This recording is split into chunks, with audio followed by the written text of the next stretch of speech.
रहमान रहीम, अस्सलाम वालेकुम। मैं हूं रियाजुद्दीन और आप देख रहे हैं Venus sports celebrities with Riyazuddin. जनाब, बात होगी आईसीसी T20 वर्ल्ड कप की, जो कि भारत और श्रीलंका में इस वक्त जारी है। और आपने देखा कि जिस तरह से ये वर्ल्ड कप शुरू हुआ, जिस तरह से पेचीदगियाँ पैदा हुई और जिस तरह से उनको रिजॉल्व किया गया, और फिर बाकी जो जितनी भी टीमें हैं वो अपनी परफॉर्मेंस दे रही हैं।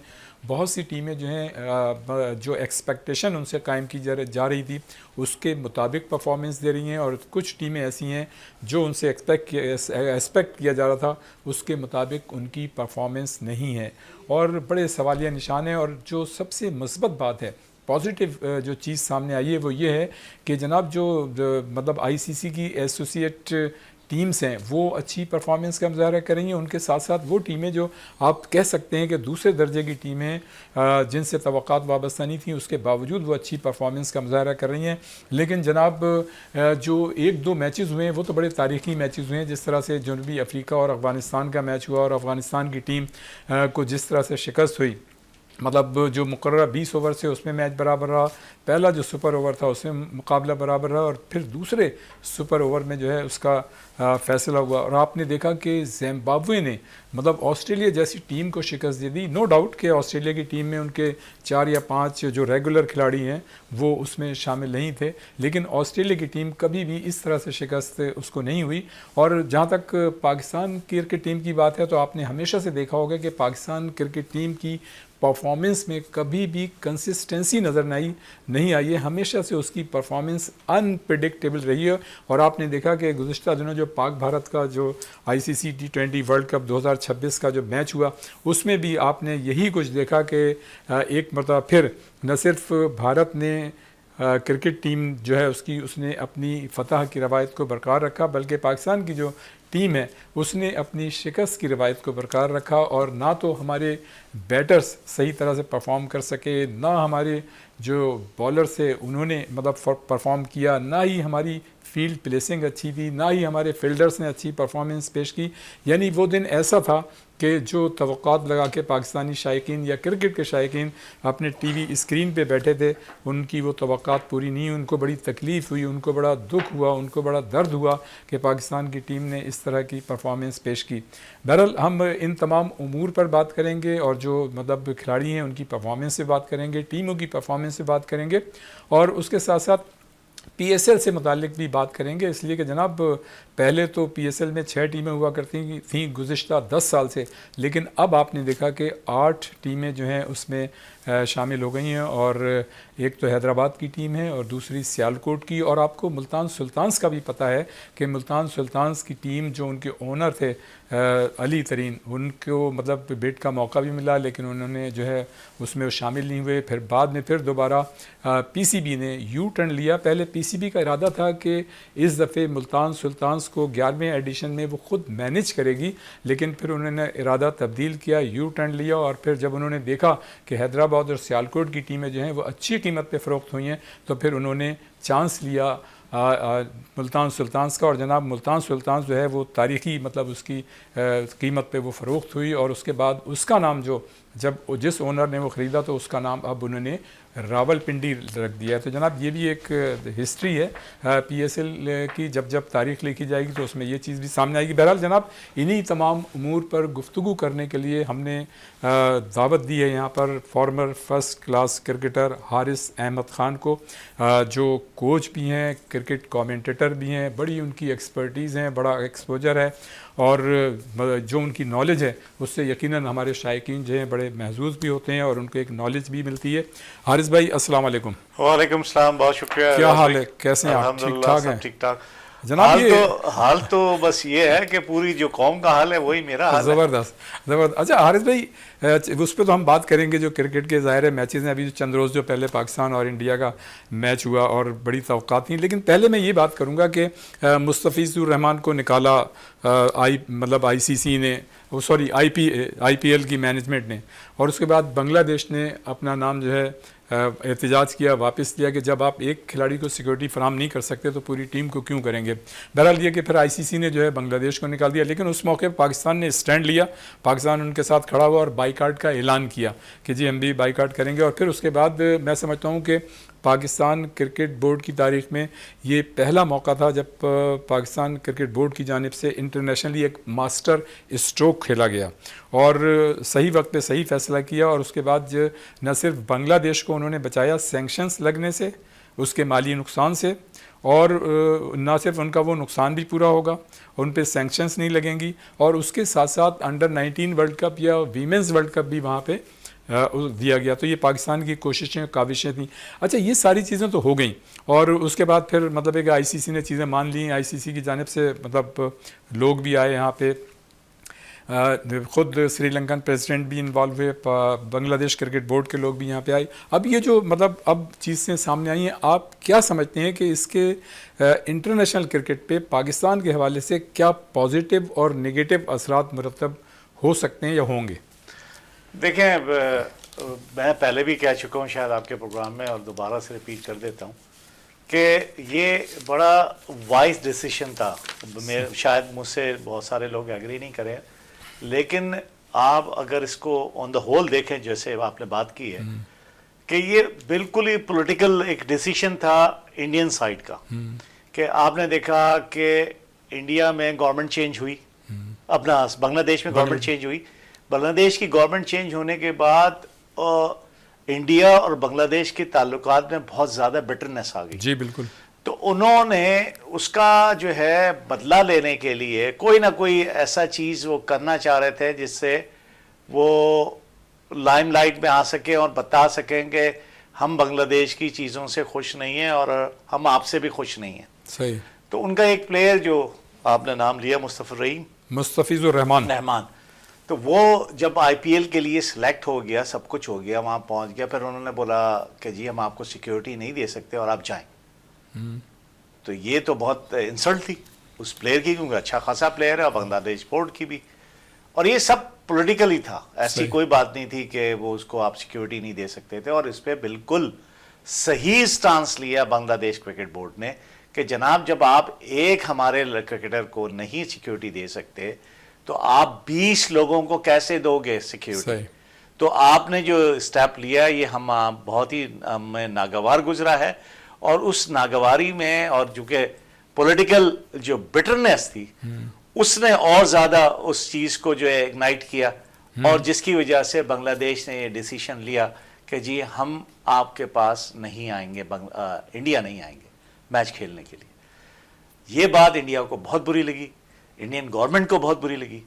इंडियन गवर्नमेंट के ही लोग जो है वो आईसीसी में हैं, सर एक तरह समझ डोमिनेशन है उनका। हाँ जी, अब राजेश शुक्ला के साहबजादे शायद वहाँ पर वो आईसीसी उम्मीद शाह के साहबजादे जो हैं जय शाह हैं, और फिर संजोग गुप्ता जो आईसीसी के सीईओ हैं, हाँ। वो हैं। तो ये दोनों तो मतलब हैं। बाकी यह कि हमने तो दुबई में देखा है कि काफ़ी लोग हैं, मतलब इंडिया तो का आप ये डोमिनेशन देख लेना कि इंडियन डोमिनेशन आईसीसी में है, इंटरनेशनल क्रिकेट काउंसिल में इंडियन डोमिनेशन है, तो उसको रिफ्लेक्ट तो किया ना वहाँ की फीलिंग्स। जी बिल्कुल।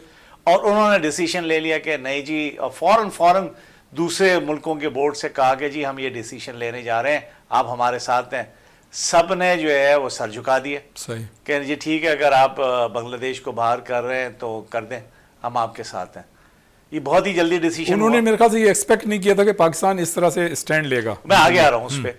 तो वो जब ये चीज़ें हो गई, और पाकिस्तान के on the other hand Pakistan के रिलेशनशिप बांग्लादेश से बहुत बेटर हो गए, बहुत कंफर्ट लेवल है काफ़ी, नहीं बहुत कंफर्टेबल है। और पॉलिटिकल उस पर, और मुझे जो ये अखबारों में भी खबरें आई हैं कि पाकिस्तान की कोई आर्म डील भी हुई है बांग्लादेश के साथ, और काफ़ी जो है उनके वफूद जो है डिफेंस के वफूद यहाँ पर पाकिस्तान आए, पाकिस्तान के वहाँ गए। तो इस तरह से तो पाकिस्तान की जो है अच्छे ताल्लुकात इस्तवार हो गए दोबारा से, जो कि इंडिया को बड़ा नागवार गुजर रहा है। तो इस वजह से उसने ये स्टेप लिया और बांग्लादेश को बाहर कर दिया। अब पाकिस्तान ने जो उसके बदले में जो सपोर्टिंग जो एक्ट किया है वो ये था कि जी उन्होंने बोला कि हम जो श्रीलंका में मैच होगा इंडिया के खिलाफ जो कल हुआ है, हम नहीं खेलेंगे। तो ये एक बहुत बड़ा डिसीजन था जिससे सारी आईसीसी हिल गई, इंडियन बोर्ड हिल गया, इंडियन गवर्नमेंट हिल गई, और इससे जो मुंसलिक कंट्री थी श्रीलंका, क्योंकि उनको भी नुकसान हो रहा था। जी बिल्कुल। तो ये मैंने आपको पहले भी कही थी कि इसमें चूंकि जो टीवी राइट्स हैं वो स्टार के पास हैं गालिबन, तो उसके पीछे जो है उनके अंबानी साहब हैं गालिबन, वो काफ़ी जो है स्ट्रॉन्ग करेक्टर और स्ट्रॉन्ग जो है पर्सनालिटी हैं, या बहुत स्ट्रॉन्ग बिजनेसमैन हैं, और जो कि बहुत अमीर आदमी हैं और उनकी गवर्नमेंट को सपोर्ट भी करते हैं, इंडियन गवर्नमेंट को। तो उन्होंने जो है ये बात को कहा कि ये मैच हर हाल में होना चाहिए, क्योंकि सिर्फ इस मैच को ना खेलने पे उनके गालिबन $250 मिलियन का नुकसान हो रहा था। अब ये तो था एक तरफ टीवी राइट्स का कि अगर ये मैच नहीं होता तो $250 मिलियन जो है वो उनके नहीं मिलते उन्हें टीवी राइट्स के, क्योंकि मैच ही नहीं होता तो किस बात के राइट्स। तो अब क्या हुआ कि इंडियन क्रिकेट बोर्ड को भी फाइनेंशियल नुकसान हो रहा था, टीवी राइट्स के भी फाइनेंशियल नुकसान हो रहा था, आईसीसी को मैच ना होने पे नुकसान हो रहा था, फिर श्रीलंकन क्रिकेट बोर्ड को वहां ये पता लगा कि जनाब ये मैच ना होने की वजह से बहुत सारे पाकिस्तानी जो जा रहे थे मैच देखने, या इंडियंस आ रहे थे या और दूसरी जगह से लोग आ रहे थे, उन्होंने कैंसिलेशन करानी शुरू कर दी और जो है अपने टिकट कैंसिल करने शुरू किए, होटल्स की बुकिंग की कैंसिलेशन शुरू हुई। तो ये एक ऐसा था मसला जिसके लिए श्रीलंकन क्रिकेट बोर्ड और श्रीलंकन प्रेसिडेंट ने पाकिस्तान के प्राइम मिनिस्टर से शायद रुजू किया। अच्छा, इसका मतलब ये है कि जहाँ पैसे की बात आती है तो वहाँ इंडियन बोर्ड जो है, भाई अगर आपको इतना ही मसला, आपने हैंडशेक नहीं किया, अभी जो गुज़श्ता मैच हुआ पाकिस्तान इंडिया का T20 वर्ल्ड कप में आपने हैंड, भाई तो जब आप मतलब ये कि इतना सब कुछ करते हो तो खेलते क्यों हो? इसका मतलब है कि सिर्फ आप पैसे के लिए खेलते हो। और जो क्रिकेट जो है एक जेंटलमैन खेल है, उसकी SOPs हैं, उसका डेकोरम है कि भाई हाथ हमेशा से मिलाया गया। और अब आप देखें कि ऑस्ट्रेलिया, इंग्लैंड और दुनिया भर के जो साबिक क्रिकेटर्स हैं वो जो है थू कर रहे हैं इंडिया के मतलब इस जो एक्ट है कि जनाब आप हाथ नहीं मिलाते हैं। और अभी आप देखें गुज़श्ता जो मैच था उसमें भी उन्होंने हाथ नहीं मिलाया, लेकिन पैसे की खातिर जो है आप इंडिया से कोलंबो चले आते हैं लेकिन आप हाथ नहीं मिलाते हैं। ये क्या है? ये तो दोहरा, आपने बिल्कुल सही कहा कि जैसा कि क्रिकेट ट्रॉफी नहीं लेंगे जी, हम ट्रॉफी नहीं लेंगे। मोहसिन नकवी साहब का बड़ा अच्छा डिसीजन है कि भाई आओ और ले जाओ ट्रॉफी। भाई आप मतलब है कि पैसे के लिए हर चीज़ कर सकते हैं, मतलब इंडिया से सफ़र कर सकते हैं कोलंबो का। भाई आप देखें कि उनके जहनों में कितनी ज़्यादा प्रकाश है या कितना ज़्यादा बुग़्ज़ है कि मोहसिन नकवी साहब पीसीबी के तो चेयरमैन हैं, लेकिन जिस वक्त वो ट्रॉफी दे रहे एशिया कप की थी, वो एशिया का प्रेसिडेंट है, एसीसी के जो है प्रेसिडेंट थे। तो वो एज ए प्रेसिडेंट के तौर पे खड़े हुए थे, ऐसे पीसीबी चेयरमैन नहीं खड़े थे वो। तो ये बात तो रिस्पेक्ट के तौर पे करनी चाहिए थी। XYZ किसी भी मुल्क का जो है प्रेसिडेंट हो सकता था, एशियन क्रिकेट उसका, तो आपने लेनी होती है। इतने छोटे जहन है, इतना सियासी जहन है कि जनाब उन्होंने जेंटलमैन क्रिकेट जो खेल है उसको उन्होंने जो है दागदार कर दिया। बिल्कुल ऐसे ही है। और दूसरी बात जो आप पैसों की बात कर रहे थे कि आप मुझे बताएं कि $250 मिलियन एक, और टोटल जो मिला के पैसे जो उसका नुकसान हो रहा था वो तकरीबन, मुझे जो अंदाजा है लोगों ने बताया कि $750 मिलियन का नुकसान हो रहा था सिर्फ एक मैच से। तो आप इससे अंदाजा लगा लें कि अब जैसे ही उन्होंने आईसीसी के वक्त को यहाँ जो उसूल उनके पीछे चले जाते हैं, जी, जो अपना जहां इंटरेस्ट होता है तो वहां वो कॉम्प्रोमाइज करते हैं। तो क्या हुआ कि उन्होंने आईसीसी को भेजा, पुश किया कि भाई आप जाओ पाकिस्तान बोर्ड से, पाकिस्तान गवर्नमेंट से नेगोशिएट करो, फिर बांग्लादेश बोर्ड से करो, उनको जो है राजी करो किसी तरह। बैकडोर डिप्लोमेसी इस्तेमाल की उन्होंने। जी बिल्कुल ऐसे ही हुआ है, और इसमें पाकिस्तान ने बहुत अच्छा पार्ट प्ले किया, जैसे कि आपने कहा कि बड़े अच्छे कार्ड्स खेले पाकिस्तान ने। अच्छा, वो चीज़ रह गई, ब्रेक का वक्त है। नेगेटिव और पॉजिटिव असरात इसके क्या होंगे जो कुछ भी ये हुआ है? एक ब्रेक है यहाँ पे, ये सिलसिला जारी रहेगा और यहीं से इस सिलसिले को शुरू करेंगे। एक ब्रेक, और ब्रेक के बाद फ़ौरन वापस आते हैं, यहीं से इस सिलसिले को शुरू करते हैं। एक ब्रेक।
एक मरतबा फिर हम आपको प्रोग्राम में खुश आमदीद कहते हैं। हमारे साथ मौजूद हैं former first class cricketer, coach, commentator, TV radio Haris Ahmad Khan.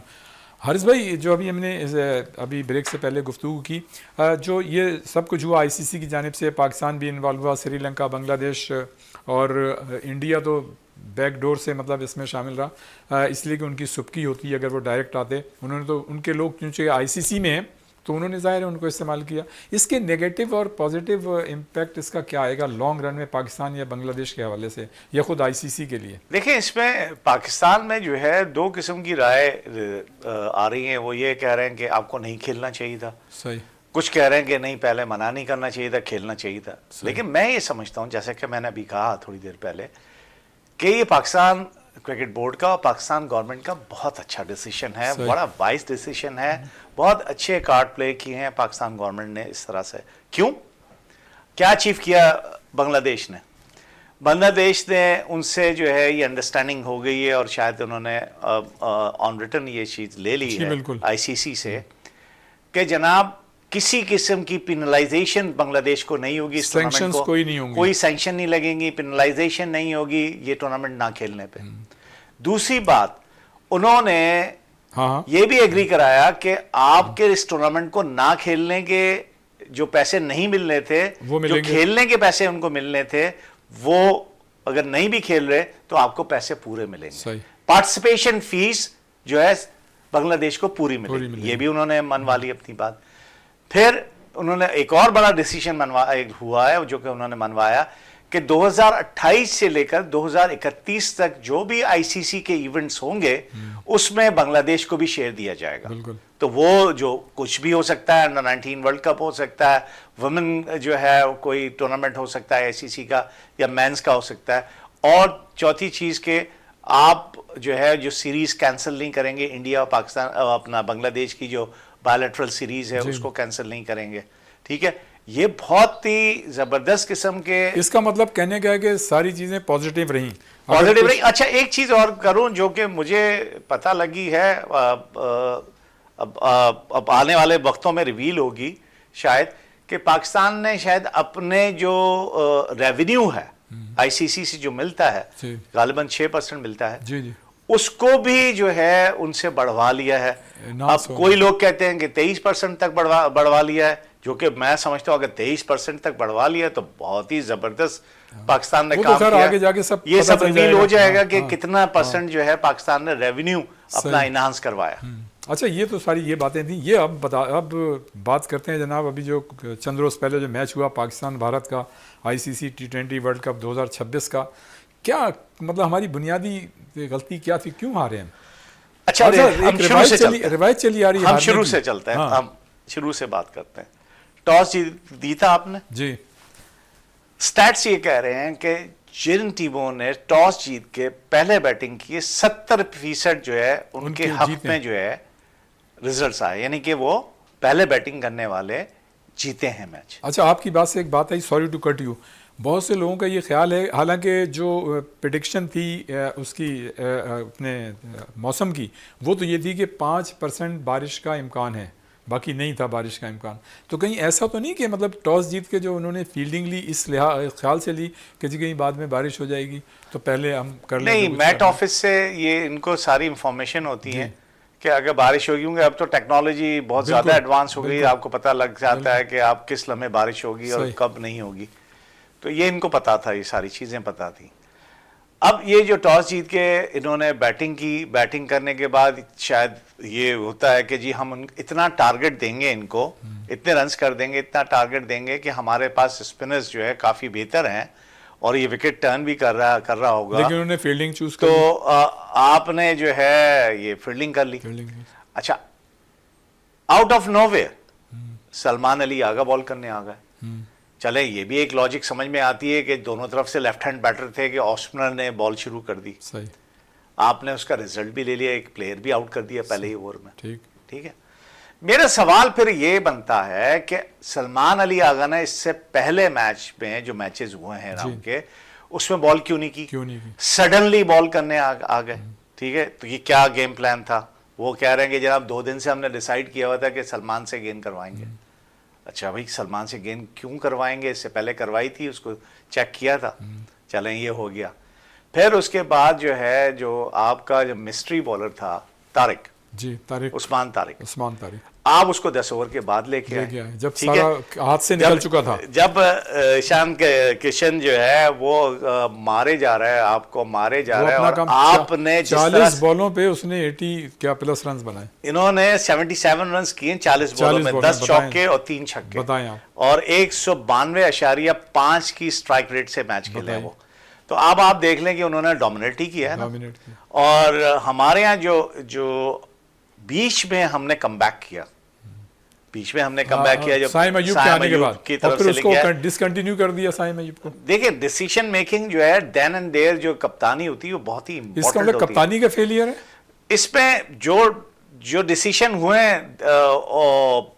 फौरी डिसीजन जो होते हैं, इंस्टेंटली जो लेना चाहिए थे, उसमें लगा ऐसा कि कुछ जो है वो कमी रह गई कप्तानी की। दूसरी बात, मैं एक बात ये करूं कि मैं पाकिस्तान की बैटिंग की बात कर लूं, बॉलिंग की तो कर ली क्या आपने। हाँ। बॉलिंग में तो आपने जो कुछ किया, 176 कोई ऐसे रन नहीं थे, इतने बड़े रन नहीं थे, और कम भी बन सकते थे अगर आपकी स्ट्रेटेजी सही होती। पहले तो हम यही सोच रहे थे ना, जिस तरह से ईशान खेल रहे थे तो 200 क्रॉस कर जाएगी इंडिया। जी बिल्कुल, लेकिन पाकिस्तान ने अच्छा पुल बैक किया, साइम अयूब के ने कमाल किया जो भी हुआ, और उसके बाद इतने स्पिनर्स ने अच्छी गेंद की, और आपको जो है 176 पे इंडिया को आपने काबू कर लिया। 8.8 की एवरेज से खेलना था आपको, बिल्कुल ठीक है।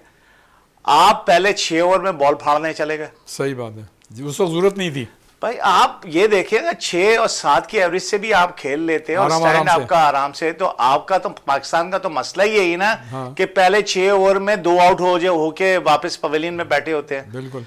फिर आप उसकी पांड्या की आप जरा अकलमंदी देखें कि उसने कितनी अकल से क्या की। हार्ड लाइन पे उसने 3 बॉलें की, जिसको उसने डॉट बॉलें खेली, और छोटी हल्की चौथी बॉल जो है शॉर्ट ऑफ लेंथ थी, उसको पता दे से मारने जाना, और वही हुआ कि वो जो कैच हो गया। फिर साइम अयूब ने जिस तरह से छक्का मारा, जिस तरह से लगा वो, और दूसरा स्ट्रोक नहीं खेलना चाहिए था उनको जिस पे वो आउट हुए। देखिए बहुत सारी एलबीडब्ल्यू हुए ना, बहुत सारी चीजें जो कि नहीं होनी चाहिए थी, वो निकल के मार रहे थे। बुमराह की आपको लगता नहीं कि पेस उस वक्त जरूरत नहीं थी, जो सिचुएशन थी। तो उस ये डोमिनेशन की ये बात नहीं होती कि आप हर बॉल को मारे चले जाओ। आप मेरिट पे खेल दो, उसको प्लेस भी कर सकते हो, बाउंड्री भी हासिल कर सकते हो। तो मेरी जो मैंने स्टैट्स देख रहा था कि एक तो पाकिस्तान ने जो है 18 ओवर खेले, 2 ओवर रह गए बाकी पूरे, हाँ 2 ओवर रह गए, तो 12 बॉलें रह गई। इसके अलावा 51 बॉलें डॉट खेली। तो अगर आप 51 बॉलें डॉट ये खेल रहे हो, 2 ओवर वो 12 बॉलें वो 51 और 12 63 बॉलें। 63 बॉलों का मतलब क्या हो गया, तकरीबन 10.5 ओवर। सही, 10.5 ओवर मेडिन खेले आपने, मेडिन खेले। तो आप क्या कैसे एक्सपेक्ट, ये बस चीजें आखिर में जो है ना, ये चीजें बहुत काउंट करती हैं, जिसपे 80 रन बन सकते थे। देखिए मैंने तो हिसाब किताब लगाया ना कि 114 रन पाकिस्तान ने किए, सही, और 63 बॉलें इन्होंने जो है जो डॉट हो गई, 2 ओवर खेले नहीं और 51 डॉट खेल लिए, तो 63 बॉलें थी इनके पास। 63 बॉलों पे 63 रन तो कर सकते थे, एक रन तो बना सकते थे। चले 1 रन नहीं बनाते, कोई 2 बॉलें अचीव कर ली, डॉट बॉल खेल ली, फिर उसको कंपनसेट करके उस दो बॉलों को कवर कर लेते। एक जो है कोई शॉट सिलेक्शन आपकी बहुत ही पुअर थी भाई, बहुत ही शॉट सिलेक्शन जो है पुअर। सबको देख लें, साइम को देख लें, आगा को देख लें, आप जो है और लड़कों को भी देख लें कि सबकी शॉट सिलेक्शन पुअर थी। अच्छा एक तो ये होता और एक और बात, हाँ, बॉलिंग पे बात हो रही भाई, ये कब करेंगे, ये जो आए किस बेसिस पे वापस आए। मैंने पिछले उसमें कहा था, तो पिछले मैच में जनाब आपका जो आपके बॉलर थे शादाब खान साहब, वो पिछले मैच में बेहतर बॉल की, लेकिन ये कब कंसिस्टेंसी आएगी अच्छी जगह पे गेंद करने की इनकी, शादाब खान की स्पेशली बात कर रहा हूं। हाँ। ये किस तरह से अंदर आते हैं, कैसे बाहर जाते हैं, फिर जो है इंजरी होने के बाद बगैर कुछ खेले वापस आ जाते हैं। नहीं, उस पे तो रिजर्वेशन है, जिस तरह से इनका सिलेक्शन हुआ बनता नहीं था। लोग मतलब 3 लोगों के लिए बहुत ज्यादा बातें हो रही है, एक बाबर आजम के लिए, एक शाहिनशाह अफरीदी के लिए, एक शादाब खान के लिए। बहरहाल मेरा इन तीनों को मशवरा है, इन तीनों की क्रिकेट बाकी है, तीनों टैलेंटेड प्लेयर हैं, इसमें 2 राय नहीं है। सही, इनको चाहिए कि डोमेस्टिक को, बल्कि इनको क्या सारे लड़कों को चाहिए, बोर्ड को ये चाहिए, मैं खास तौर पे बोर्ड को ये बात करूंगा, इंश्योर कराए कि जितने भी 30 लड़के आपके अंडर कॉन्ट्रैक्ट हैं या 20 लड़के अंडर कॉन्ट्रैक्ट हैं, इनको मेक श्योर करेंगे पाकिस्तान की डोमेस्टिक क्रिकेट खेलनी है। ये क्यों नहीं खेलते हैं? ये 4 ओवर की क्रिकेट खेलते हैं कि 20 ओवर की क्रिकेट में ये करते हैं 24 बॉल है। 24 बॉलों वाली क्रिकेट को खेलना इसलिए पसंद करते हैं शॉर्टर वर्जन की, क्योंकि पैसे ज्यादा मिलते हैं। सही। अब 40 दिन की, अब आप ये देख लें जो पीएसएल अनाउंस हुआ है, पीएसएल में करोड़ों रुपए में गए। आपका सायम अयूब 8 करोड़ से ऊपर गया। शाह, अपने नसीम शाह को देख लें, फखर को देख लें। हाँ। ये बस, और वो बाहर बैठे हुए वहां पे, बाहर बैठे हुए। अब क्या होगा कि जनाब आईपीएल शुरू हो जाए, पीएसएल शुरू हो जाएगी तो इसमें चले जाएगी पब्लिक। इसका मतलब ये कि हमारा डोमेस्टिक सिस्टम जो है वो इंटरनेशनल मेयार को मैच नहीं करता।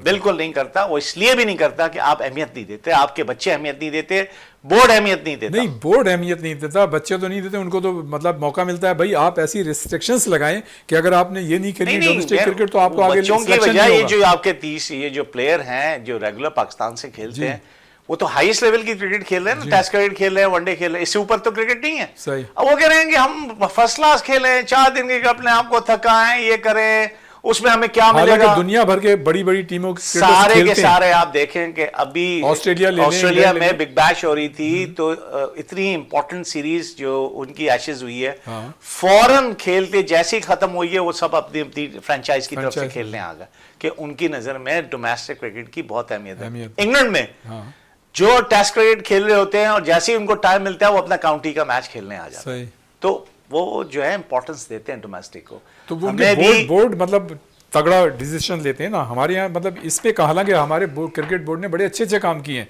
लेकिन डोमेस्टिक क्रिकेट को इस तरह से लड़कों को काबू नहीं कर पा रहे। बिल्कुल ऐसे ही है। और हमने तो पुराने जमाने से अभी तक देखते आ रहे हैं प्लेयर पावर की होती है कि एक बेंच जो होता है 4, 5 या 6 होते हैं, वो अपने लोगों को फेवर कर रहा होता है। कोई उसमें 6 में से कोई 2 बाहर हो गए तो वो कोशिश करते हैं कि किसी तरह अंदर ले आए। ऐसे ही है। और भाई देखे ना जो अब बातें हो रही हैं, शादाब हो गए, शाहीन शाह अफरीदी हो गए या बाबर आजम, अगर यही ऑस्ट्रेलिया इंग्लैंड में होते तो ये तीनों खिलाड़ी इस टीम में शामिल नहीं होते। वहाँ मेरिट को तरजीह दी जाती है, वहाँ पे ताल्लुकात को तरजीह नहीं दी जाती है। और शादाब खान के मुतालिक जो बातें होती हैं सब जानते हैं कि बिल्कुल सही। शादाब एक अच्छा प्लेयर है, अच्छा ऑलराउंडर है, लेकिन मैं ये समझता हूं कि जब तक ये लॉन्गर वर्जन की क्रिकेट नहीं खेलेगा, लंबी बॉलिंग नहीं करेगा, देर तक बॉलिंग नहीं करेगा, वो जगह पे गेंद नहीं कर सकता। और लेग स्पिनर के लिए जो है जगह पे गेंद करना, बल्कि किसी भी स्पिनर के लिए इंपॉर्टेंट है, लेग स्पिनर थोड़ा टाइम लेता है। आपसे ज्यादा कौन जान सकता है इसको जी। तो मैं भी इसीलिए कह रहा हूं कि मैं जब जब क्रिकेट खेल रहा था तो ये थोड़ी मैं सोच के खेलता था कि हर बॉल पे आउट कर दूंगा। पहले 3-4 ओवर तो अपनी लाइन और लेंथ को कंट्रोल करते में लग जाते थे कि भाई हम पहले अपनी जगह पे बॉल तो गिरा लें, बॉल अगर गिरने लग जाता है फिर उसके बाद वेरिएशन करते थे कि हाँ अब हमें कंट्रोल आ चुका है, हम अपनी मर्जी से जगह पे बॉल गिरा रहे हैं, तो हम जो है उसको आगे पीछे कर सकते हैं अपनी मर्जी से। सही।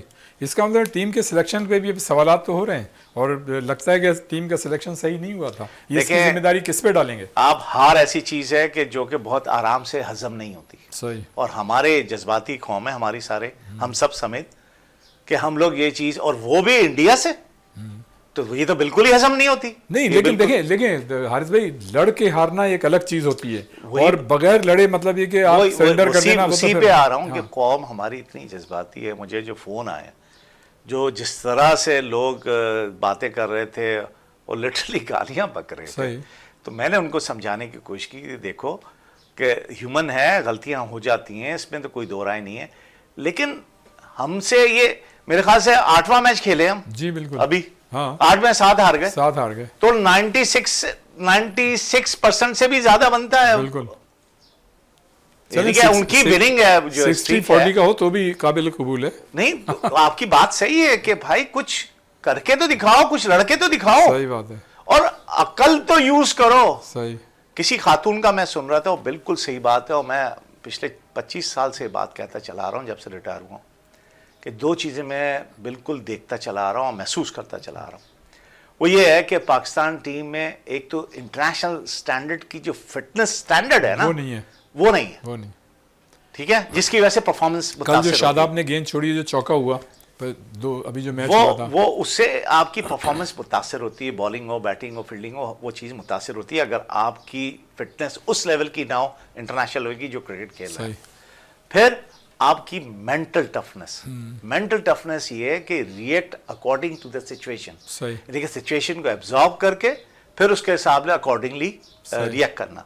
अब आपको पता है कि 176 रन बनाने हमने 8.8 की एवरेज से कुछ भी नहीं थे, कोई मसला नहीं थे। आपको जो बॉल मिले, बैट बॉल का इंतजार करो। वो बड़ा जो है ना, इंडियंस जो है हर चीज को उनका एनालिस्ट बताता है, वो बड़ी प्रैक्टिस करके आते हैं, प्लेयर टू प्लेयर हर प्लेयर पे काम करके आते हैं कि कहां गेंद करनी है, किधर गेंद करनी है। सही। तो ये चीजें हैं और आपके प्लेयरों को भी बताई जाती है रियाज भाई। ये नहीं कि आपका कोच नहीं बताता, हर चीज बताता है, हर चीज समझाता है, पिच का बिहेवियर बताता है, हर जो अपोनेंट साइड का जो बैटर है उसके वीक पॉइंट्स भी बताता है, उसके स्ट्रॉन्ग पॉइंट्स भी बताता है। चले, यहाँ वक्त हुआ एक ब्रेक का और ये सिलसिला इसी तरह जारी रहेगा। ब्रेक के बाद फौरन वापस आते हैं, एक ब्रेक।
एक मरतबा फिर हम आपको प्रोग्राम में खुश आमदीद कहते हैं। हमारे साथ मौजूद हैं former first class cricketer, coach और commentator TV radio Haris Ahmad Khan.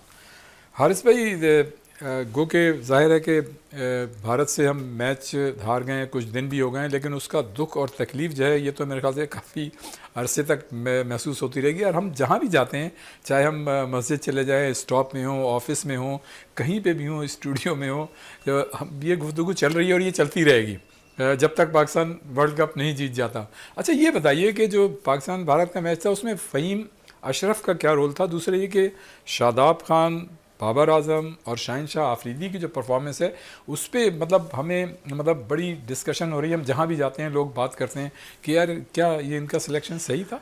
देखें, लोगों की जो क्रिकेटिंग सेंस है और समझ है क्रिकेट की वो बहुत ज़्यादा हो गई है और मुझे बड़ी खुशी होती है जब वो इस किस्म के सवाल करते हैं जो आपने किया। जी, ये आम सवाल हो रहे हैं जी जी कि जनाब ये तीनों की परफॉर्मेंस क्या है और फ़हीम अशरफ को जो उसका जॉब डिस्क्रिप्शन क्या है। क्या अब जब आप जॉब डिस्क्रिप्शन की बात करते हैं तो हर प्लेयर का एक जॉब डिस्क्रिप्शन होता है, उसको एक दिया जाता है, उसका बताया जाता है कि बॉलर है, बैटर है, क्या है, कोई भी है तो उन्होंने उनका काम क्या है, उन्होंने करना क्या है, उनको गेम प्लान दिया जाता कि उन्होंने उसके हिसाब से करना।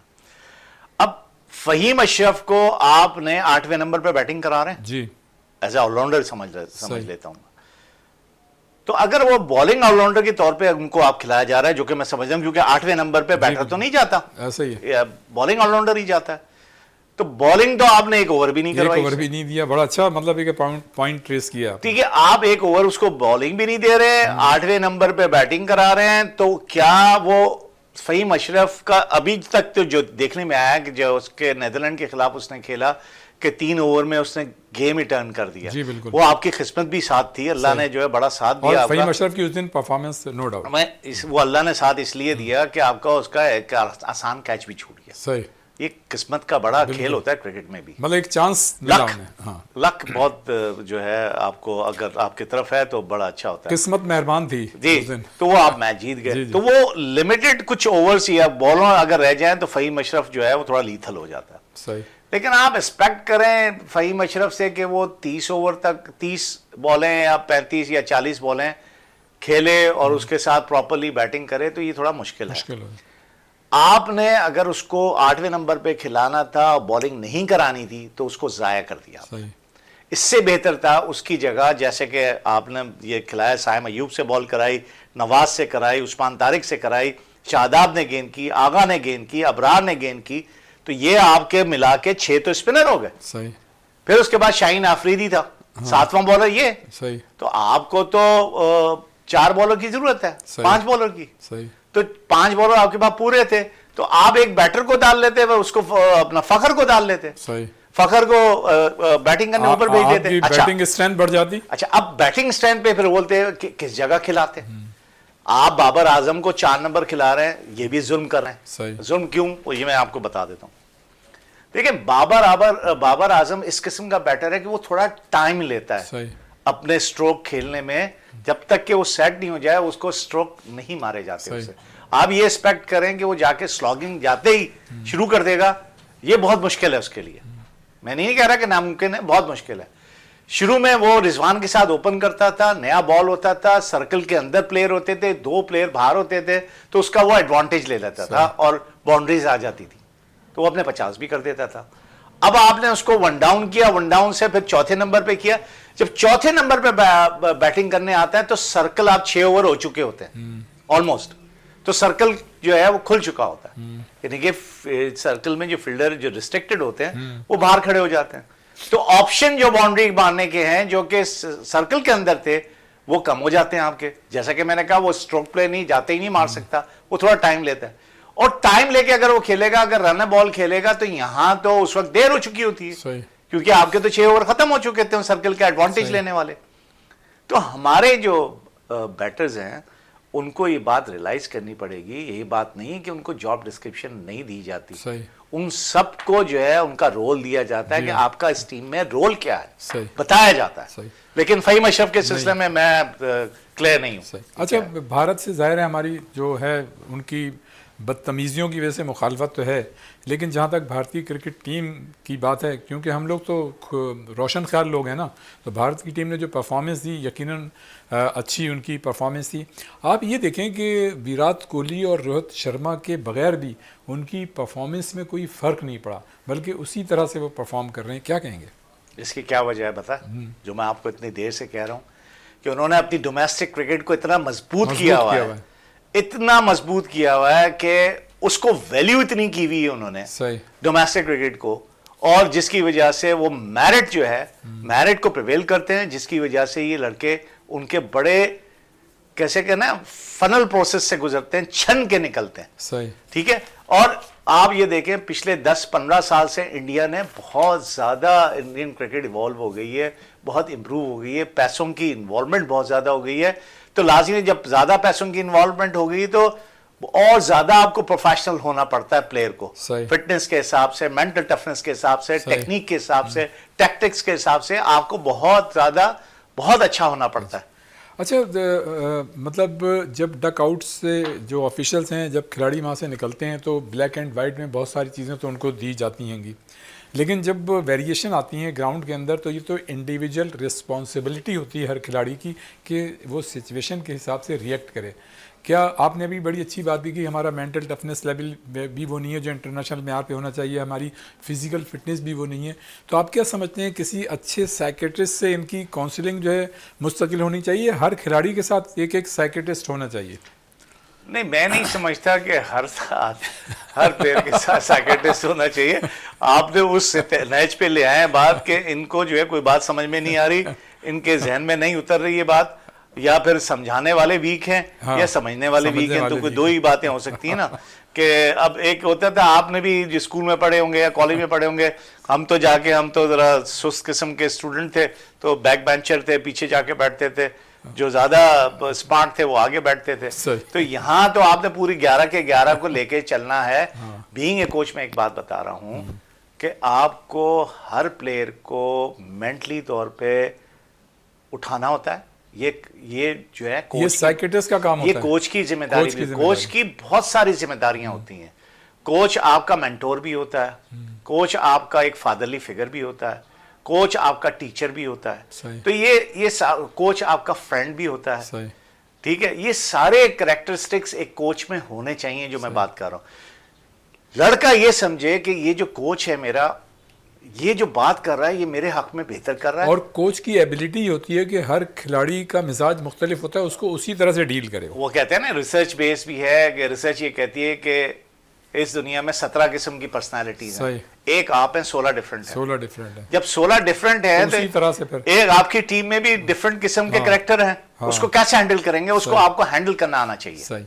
अच्छा, इसके बाद जो वर्ल्ड कप ख़त्म होगा, खुदा करे कि पाकिस्तान की टीम जो है वर्ल्ड कप जीतने में कामयाब रहे और वो कहते हैं ना कि 100 सुनार की एक लोहार की कोई ऐसा मुआवजा हो जाए या अच्छी परफॉर्मेंस दे दे। लेकिन वर्ल्ड कप के बाद PSL शुरू हो रहा है, 11वां डिवीज़न, और ज़ाहिर है दुनिया भर में इसका बड़ा सॉफ्ट इमेज गया, एक ब्रांड बन चुका है। और इस दफ़े 6 के बजाय 8 टीमें होंगी। और आपका जिस शहर से ताल्लुक़ है, हैदराबाद की टीम भी है, पहले भी हमने इसके पर डिस्कस किया था। और 8 टीमें होंगी और उसके साथ साथ मुल्तान सुल्तान जो है रावलपिंडी के नाम से आ रही है। किस तरह से देखते हैं ये, एक तो 2 टीमों का इंडक्ट होना और फिर ये रावलपिंडी के लिए? एक तो आपने कहा ना कि इंशाल्लाह पाकिस्तान वर्ल्ड कप जीते, पाकिस्तान टॉप 4 में भी आ जाए, ये बहुत बड़ी बात होगी। सही। क्योंकि आप एक मिनो टीम से जो जिस तरह से जीत रहे हो, जी जी, और जिस तरह से आपकी परफॉर्मेंस अभी तक नजर आ रही है, सही, ये तो हालात नहीं लगते मुझे कि आप टॉप 4 में आ सको। अल्लाह रहम नंबर करे। 1 मेरे मुंह में खाक। सही। ठीक है, अल्लाह मियां इस टीम को जो है तरक्की दे और ये अपने जो है मंजिलें, कामयाबी की मंजिलें तय करती हुई फाइनल जीते। पाकिस्तान के सब हिलाली परचम को बुलंद करे। बिल्कुल ऐसे ही है और हमारी सबकी उम्मीदें यही दुआएं हैं भी और हैं। दुआएं भी पाकिस्तान टीम के साथ है। और रमजान भी आ रहा है तो और ज्यादा है। रमजान पहले भी है, आप वर्ल्ड कप जो है रमजान भी रमजान है, में हाँ। जीते थे। रमजान में तो तो अब अच्छा, ये- रमजान में खास करम होता है कि ज़ाहिर है रमज़ान में पाकिस्तान की टीम, ज़ाहिर है वर्ल्ड कप हो रहा है, पहले भी वर्ल्ड कप होता 92 का जो इमरान खान की क़यादत में जीता था, और अब फिर एक मौका है। और एक बात अच्छी भी ये भी है कि सारे के सारे नमाजी हैं, नमाजी हैं, ये बड़ी सारे अच्छी बात नमाजी हैं माशाल्लाह। और रमज़ान का महीना भी है, सारे के सारे। और कुछ प्लेयर तो मैं जानता हूँ जो कि रोज़ा रख के टेस्ट मैच भी खेले। माशाल्लाह, ज़बरदस्त। यूनुस खान में ये बात थी कि वो टेस्ट मैच जो रमज़ान में अगर होता है तो रोज़ा रख के खेलता था, वो नहीं कंप्रोमाइज़ का। अच्छा, अब आप PSL की बात 6 के करें। बजाय 8 टीमें और कोई किस लिए के बहुत ही खुशाइन बात है कि ये पाकिस्तान क्रिकेट बोर्ड हाँ। की जो है बड़ी अच्छी काविश है, बड़ी अच्छी एफर्ट है कि वो 6 के बजाय 8 टीमें उन्होंने बढ़ा दी। और ज़्यादा शौक हो गया। और स्पेशली मैं तो हैदराबाद रीजन के लिए तो बहुत ही ज़्यादा आपका ताल्लुक हैदराबाद से रहा है, जी हाँ, आपने बड़े बिल्कुल क्रिकेट है, के मैं लिए। बहुत ही खुश और हम हूँ। तो चाहते हैं, बल्कि लोग ये चाहते हैं कि हैदराबाद की जो टीम बन रही है कहीं ना कहीं किसी हवाले से आप उसमें शामिल लेकिन हो। मेरी हमेशा पैशन रहा है कि मैं बच्चों को कुछ सिखा सकूं, हाँ। अपनी जो नॉलेज है वो ट्रांसफर कर सकूं। Very good. और ये मेरा पैशन रहा है कि मैं अब बच्चों को जो है ना, हमें तो किसी ने नहीं सिखाया जब हम क्रिकेट जी, खेल रहे थे, बिल्कुल। तो हम कोशिश करते हैं कि अगर हमारे पास जो नॉलेज है वो हम ट्रांसफर कर सही। सके आने वाले बच्चों को, उनको बता सकें, सिखा सके। सही। तो हैदराबाद का आना बड़ा खुशाइन है, हैदराबाद के रीजन के लिए बड़ा खुशाइन है, हैदराबाद शहर के लिए बड़ा खुशाइन है। खुद PSL के लिए बड़ा खुशाइंद है। और आखिरी चंद अल्फाज जो हम 30 सेकंड रह गए, तो आप बयान कीजिए क्रिकेट के हवाले से या PSL के हवाले से, कुछ भी। तो बस मैं यही कहूँगा कि फवाद सरवर साहब को बड़ा जो है गुड लक है इस पे कि वो अच्छी टीम सेलेक्ट कर सकें, और की भी है मेरे हिसाब से, अच्छी बैलेंस टीम बनाई है उन्होंने। कोचिंग स्टाफ के बारे में भी है कि सुनने में आ रहा है वो भी काफ़ी अच्छा है। लेकिन जो इन्होंने काम करना है ग्रास रूट लेवल पे, जो हैदराबाद रीजन, हैदराबाद शहर के लिए जो टैलेंटेड लड़के हैं उनको ऊपर लेके आने के लिए, उनको कोच करने के लिए, जैसे मैंने कहा कि 5 चीज़ें बहुत इंपॉर्टेंट हैं कोचिंग एस्पेक्ट से। Mental toughness, physical fitness, technique player की, टैक्टिक्स और उसका लाइफस्टाइल, ये 5 चीज़ों पे काम करना। बहुत शुक्रिया हारिस भाई, आपसे गुफ्तगू करके बड़ा अच्छा लगता है, और इंशाल्लाह ताला आइंदा भी आपसे मतलब ये कि आपको ज़हमत देते रहेंगे। जनाब, ये था हमारा आज का प्रोग्राम। यकीनन आज का ये प्रोग्राम आपको पसंद आया होगा। इसकी फ़ीडबैक हमको ज़रूर दीजिएगा, और इंशाल्लाह आइंदा हफ्ते किसी नई शख्सियत या नई शख्सियात के साथ एक मरतबा फिर आपकी खिदमत में हाजिर होंगे। उस वक्त तक के लिए रियाज़ुद्दीन को इजाज़त दीजिए। अल्लाह हाफ़िज़।